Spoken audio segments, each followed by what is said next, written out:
I get this question all the time. What are the easiest plants to grow for beginners? In fact, I just got done with a one-on-one consultation with one of my very sweet viewers, and it came up. It always comes up. What are the easiest plants to grow for beginners down here in the South where it is hot, humid, and sometimes a little bit difficult to grow?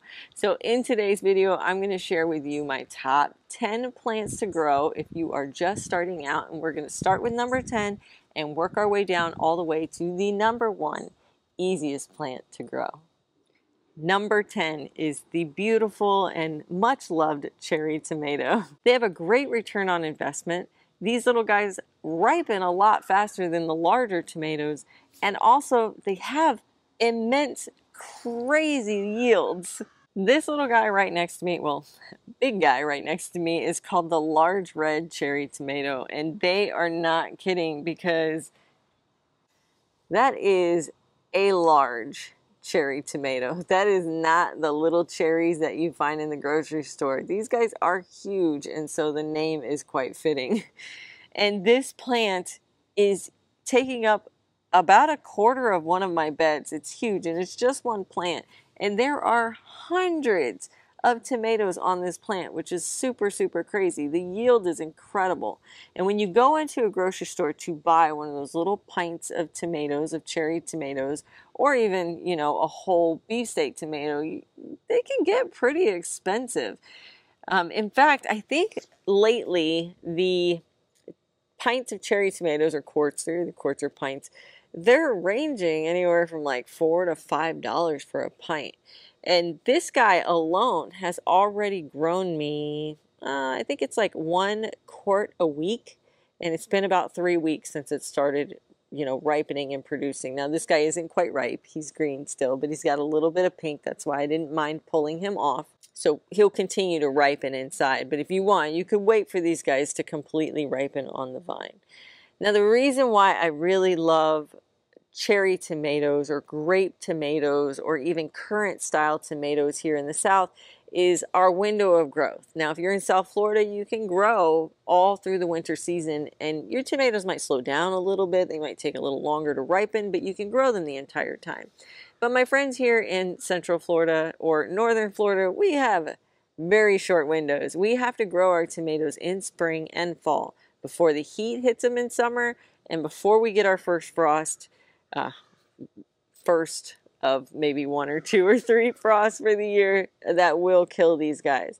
So we've got to grow them up quick and fast, and we've got to get them to ripen quick and fast. And those big beefsteaks and vine ripe tomatoes and slicing tomatoes sometimes take a long time to ripen on the vine, or even to just change slightly so that we could take them inside and let them ripen inside. So that is why this one made the list at number 10. And of course, on top of that, it just is super popular. Tomatoes are the number 1 crop that home gardeners grow.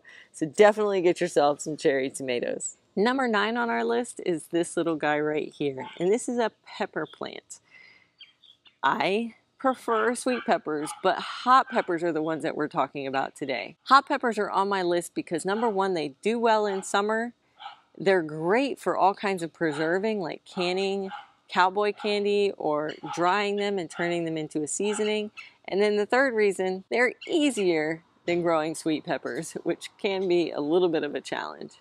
Now these guys right here, I grew over the summer. I started them in spring, grew them over the summer, and they were doing wonderfully. They produced a lot of peppers for me, but then they started to kind of die out. And a way that I like to invigorate my peppers once we move from that very deep part of summer into fall is I chop them down super, super deep. And in that way, they push off this new flush of growth so that I can get more peppers during fall. Number 8 on the list is radishes. Radishes are great because you can start them from seed easily. They grow in small spaces and you can eat the whole plant. Up until this year, I wasn't a huge fan of radishes just because I feel like they taste kind of peppery and bittery, and I'm not really a fan of that. I don't like spice in any way, shape, or form.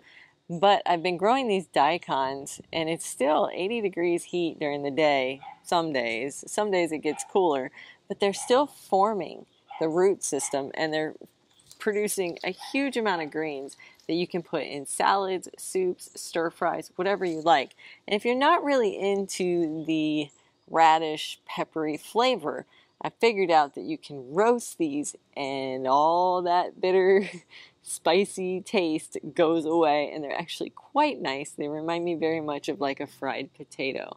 So definitely get these guys in the garden. Some ones that you'll like, other than the daikon that I'm growing here, is something like a cherry bell or a watermelon radish. Number 7 on the list is loose leaf lettuce. They have a very high ROI.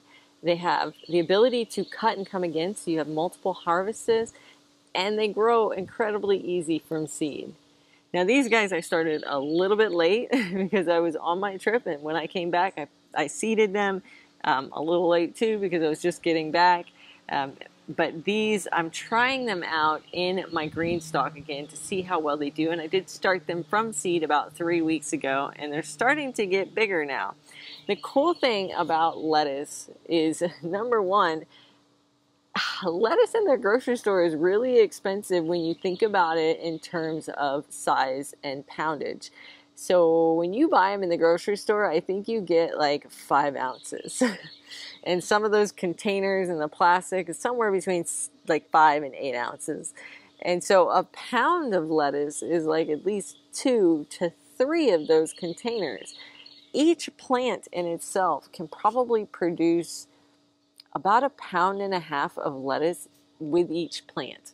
And so you are getting a huge ROI. I've done some other videos on my channel looking at ROI with my arrow garden and which vegetable plant, tomatoes, cucumbers, whatever, gives you the best ROI. Believe it or not, lettuce is it. So if you eat a lot of lettuce, you really got to try these loose leaf lettuces. Now you can aim and get the heading lettuces like the romaines, maybe the icebergs, the butter crunch, those kinds of things, and wait for them to head up.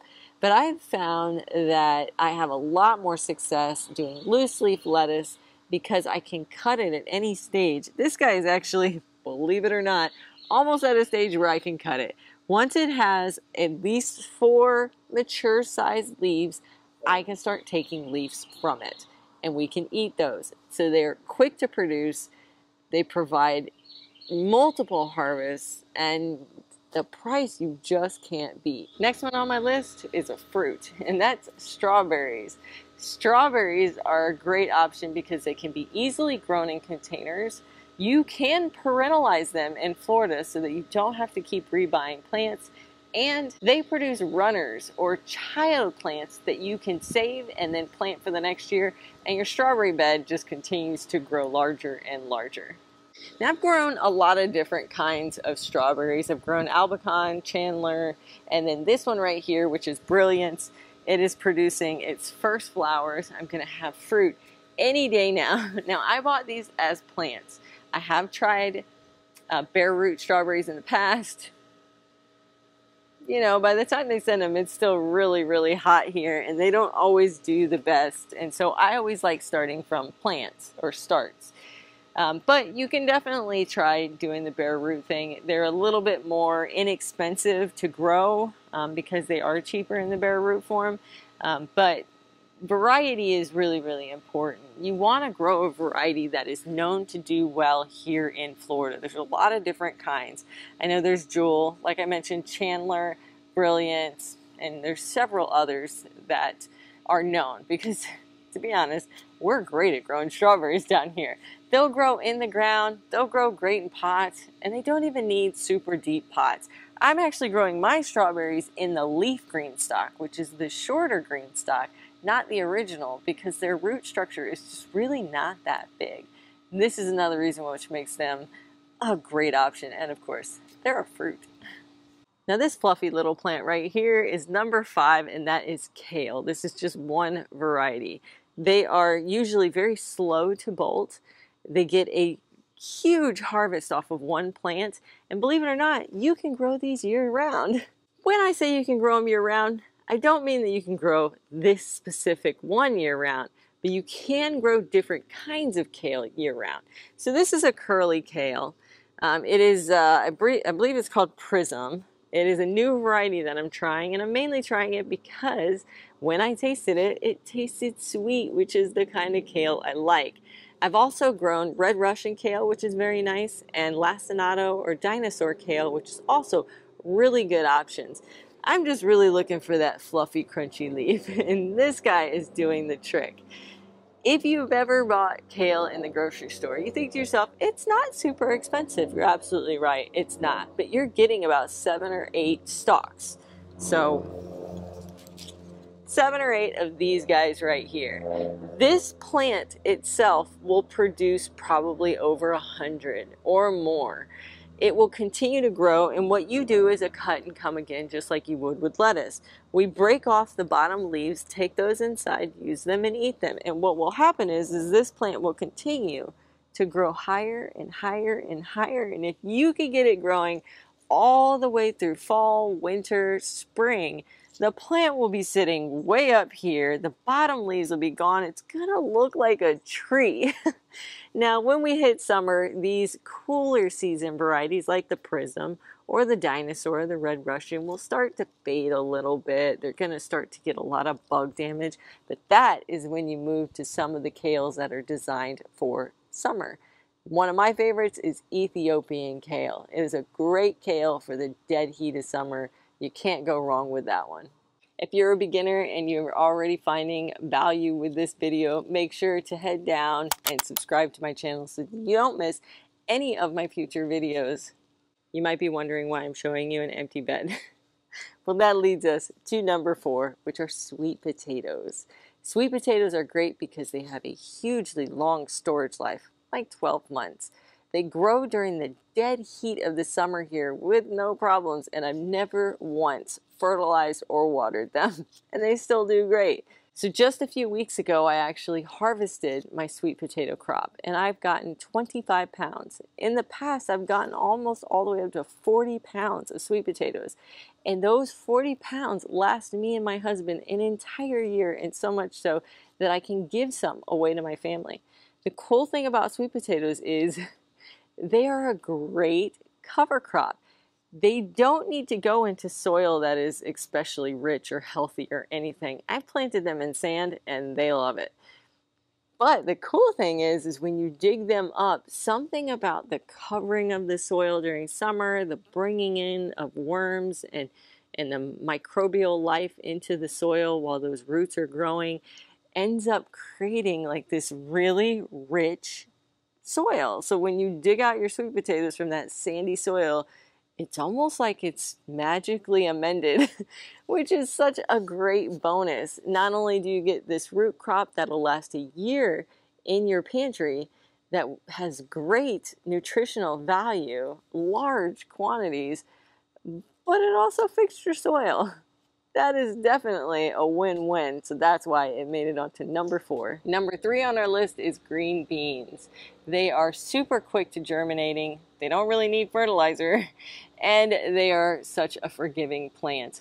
I did not water any of my green beans while I was gone on my trip, and all of them survived and actually produced some beans.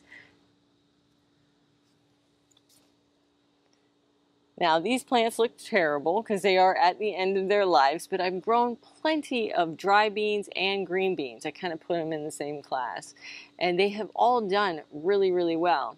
Now, some people would argue that you should still fertilize them, and you can if you like with a little bit of nitrogen fertilizer, but I never do, and I always get a great crop. And it's mainly because green beans are one of those nitrogen-fixing plants. They will pull nitrogen basically from the air and push it down into the roots of the plants or into the roots of the soil. And so they're great as a cover crop to help feed your soil, kind of like our sweet potatoes. They're awesome to eat. You can store them as dry beans. They're easy to save your own seeds. Oh my God, there's so many reasons why green beans is a great vegetable to grow. And the fact that they are super forgiving. Like, I didn't water them. If you don't like to water much, give green beans a try because they don't seem to mind at all. We're counting down really quick. We are on number 2, and number 2 is also a fruit, and that is a pineapple.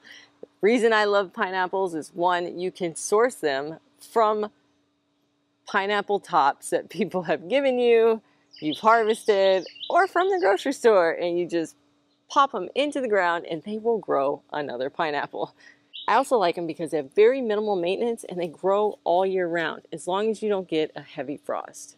These pineapple plants right here are about a year old, just about, maybe a little bit less. It takes them about 2 years to give you a pineapple, so that's kind of a bit of a long wait the first time around, but if you leave the pineapple plant, it's going to create pups or babies, kind of like runners on strawberry plants. Chloe wants to say hi. And so those pups will create more pineapples and more pineapple plants. And you can also take the fruit that you get from your pineapple plant, break it off, and use that top to create more pineapple plants. So if you're starting with one plant in the first year, by the second year, you're going to have a pup and another plant from the fruit that this pineapple plant gives you to get 2. And on the third year, you're going to end up with 4. And on the next year, you're going to end up with 16. It just multiplies and you're going to be inundated with pineapples. A little slow to start, but since they require almost no maintenance, it's worth it. All right, we've made it. We've made it to number 1. The number 1 plant that you can grow in your garden is herbs. I know, that's not one plant. That's multiple plants. I have lemon balm. I have parsley. I have mint. I have basil. I have oregano. I have so many different herbs growing all around my garden. And the reason why I love herbs is, number 1, most of them are perennial. So they'll live year after year. The ROI is ridiculous. If you go into a grocery store and buy fresh herbs, they sell them by the half ounce. Half an ounce, and you're paying like almost $4 or $5 for that half an ounce, which is ridiculous. You could get half an ounce off of this, I don't know, probably on month 1 of any of these plants, and they will produce forever. On top of that, I love them for more than that. They are super easy to take care of. I neglect these guys like crazy. I almost never water them. I don't fertilize them. I really don't do anything, and they just continue to pump out enormous amounts of herbs. Another thing I really like about them is there's some herbs that you can use as pretty, ornamental plants. A rosemary is a great plant to put in your front yard. Nobody will know in an HOA, for example, that it's a rosemary bush and not some ornamental plant. Another really great one for that is society garlic. It tastes like a really, really strong garlic, but it looks like a lily.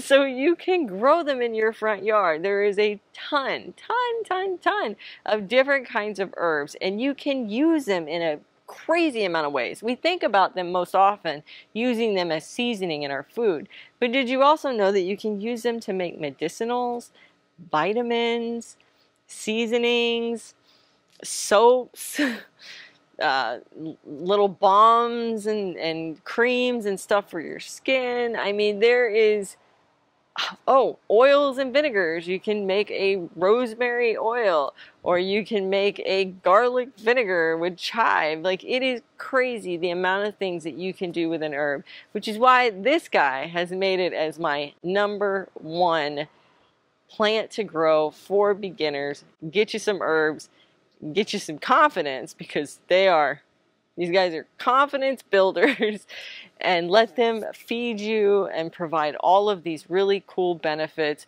for years and years and years. I hope you guys had fun hanging out with me today. Happy gardening.